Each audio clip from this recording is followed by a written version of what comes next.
This is the experimental setup for the control valve experiment. Okay, so this is the schematic diagram of the experimental setup.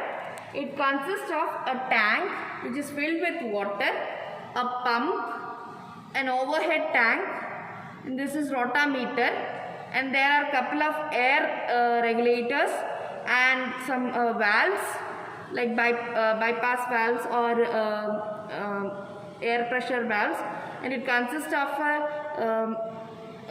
an equipment for measuring the air pressure.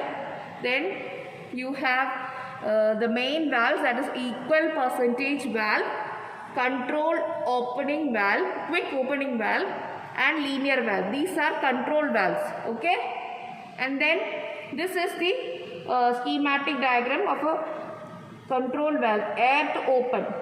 So here we are doing experiment for 3 different types of control valves: equal percentage valve or air to close, then quick opening valve, then linear valve, which is also called as air to open valve. Okay, so this is the schematic diagram of an air to open valve.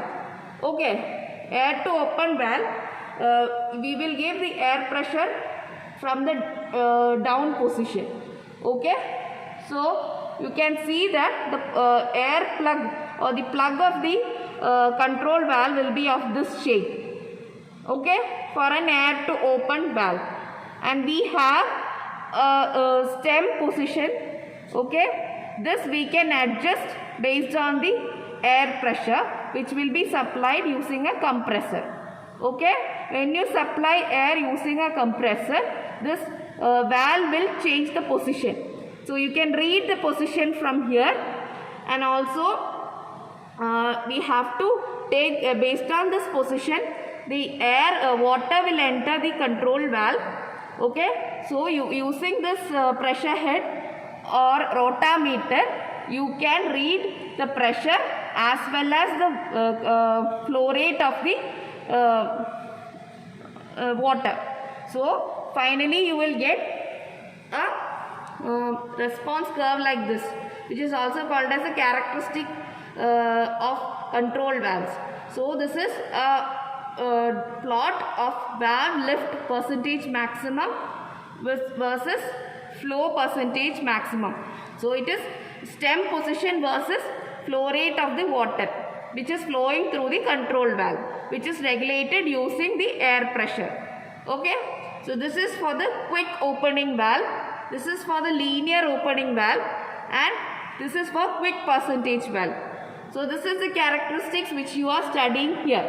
Now this experimental system consists of an rotameter, gate valve.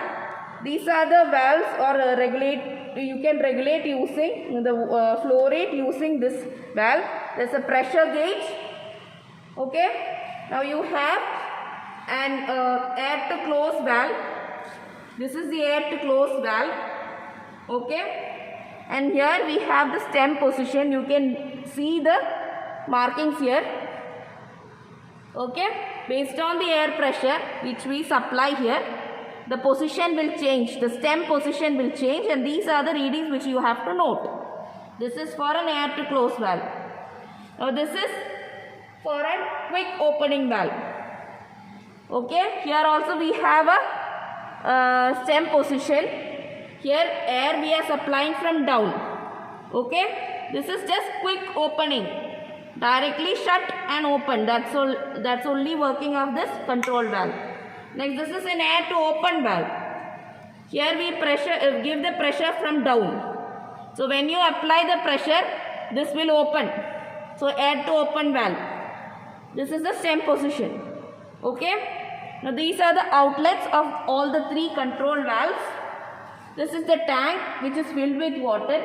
Inside this tank we keep a motor or the pump which will supply the water, and this water will flow through the rotameter. Okay, you can regulate the flow using this valve. Okay, and through the rotameter, this is the overhead tank.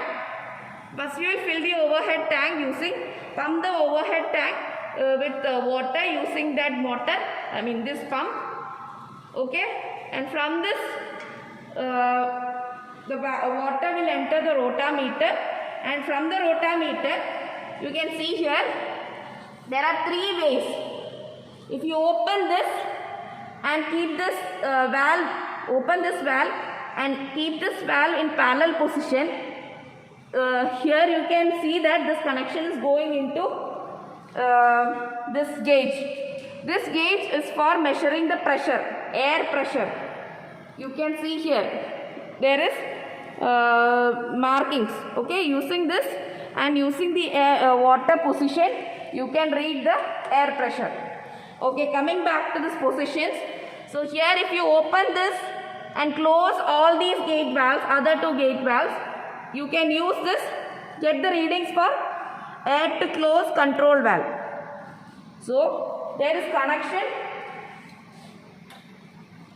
This connection you can give it here. There is a compressor. From the compressor the air will flow. The connection if you give it here, this will start working, and you have to open this valve, and this valve you have to keep it parallel. Then you will see the water will flow and it will go back to the sump tank. So for the working of this experiment, what you have to do is you have to first switch on the compressor and give the connection. For this air to close valve, you have to give the connection here, and you have to see the gauge here. Okay, this is the air pressure gauge. So if you give the pressure from 3 to, for this experiment you give from 3 to 15. So if you gradually increase the air pressure, the stem position will change. Okay, for all the three valves, when you give the connection respectively, the stem position will change, and with this stem position you have to take the reading, and you have to correspondingly take the rotameter reading. So you will get this graph. Okay, now if you close this valve, and open this valve, water will enter this control valve, which is quick opening valve. Okay, so again pressure here you have to give it here. You have to take the connection and give it here. Okay, when you give the connection here, the stem position will change, flow will be going out, this is the output, and you can take the corresponding water reading here, pump flow rating, flow of water flow reading here. And again for the next experiment, you have to close these both the valves and open this valve and keep the connection parallel.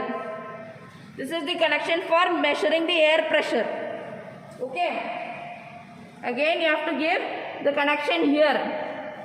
Okay, when you give the connection here, air will enter this one from the bottom into this control valve. Again water will flow out, and based on the air pressure the water flow rate will change, and you will get the characteristics this one. I hope the experiment is clear. Thank you.